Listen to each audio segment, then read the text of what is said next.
Yeah. If I'm a small business owner, or I say a small, maybe 10 employees looking to make my next hire, um, uh, how can I be smart about who I hire next? How can I make sure that the talent I attract is going to be the right hire for me long term? I think it's taking time to recruit the right person because, I will give you an example of my own career before I started my business. I was a head of events, the Landmark Hotel, running very large events. September to December was terribly busy. And sometimes people decide to leave not at a time when it matches your activity and your Mhm. forecast. Yeah. They leave because they have to leave, because they have a lot of opportunity, etc., etc.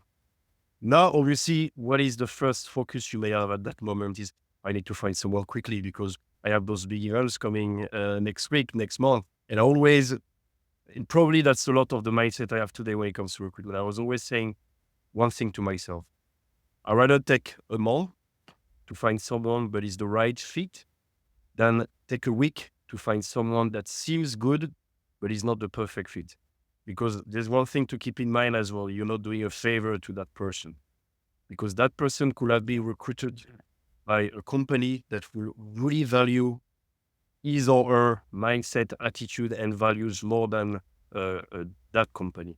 So I think it's really important to not think short term, to not think filling the gap, and even to find alternative solutions in the meantime. Accept that you may struggle, but it's better to struggle a bit and then have the right person than not struggle a bit and then have the wrong person for the rest of the rest of the time.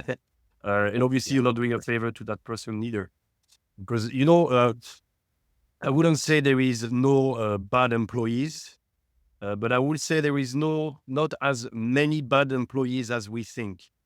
There is also bad hire, bad management, and poor training and resources, and or lack of training and resources provided on a regular basis. So sometimes we may take shortcuts as business owners, as managers, just labeling our employees as bad or good, rather than thinking the why again behind the what.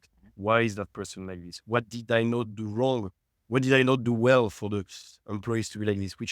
By the way, you do exactly the same with your customers when it comes to expectations management. Yeah. The customer is Yeah. wrong. You ask yourself, what did I do wrong for the clients to be wrong? What did I not say right from the start? So it's almost the same mindset, but it needs to be a proactive mindset.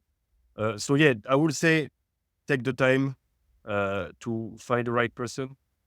Really understand what you're looking for as well, because sometimes for example, my clients, when they come to me for recruitment, I have specific questions that they've never been asked before, probably, but that helps me to really understand what they are looking for. So it's just not a job description that you put out there and you see who matches the best with it. It's also really understanding who you are looking for in terms of those three focuses, which is mindset, attitude, and values, not only in terms of skills.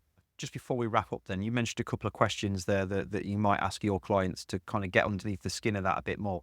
Would you mind sharing one or two of those with us without kind of giving the game away too I much? mean, I have set questions, but sometimes I come up with the questions based on what they are looking for. But it's a lot of questions in terms of like, what are the key attitudes you are looking for?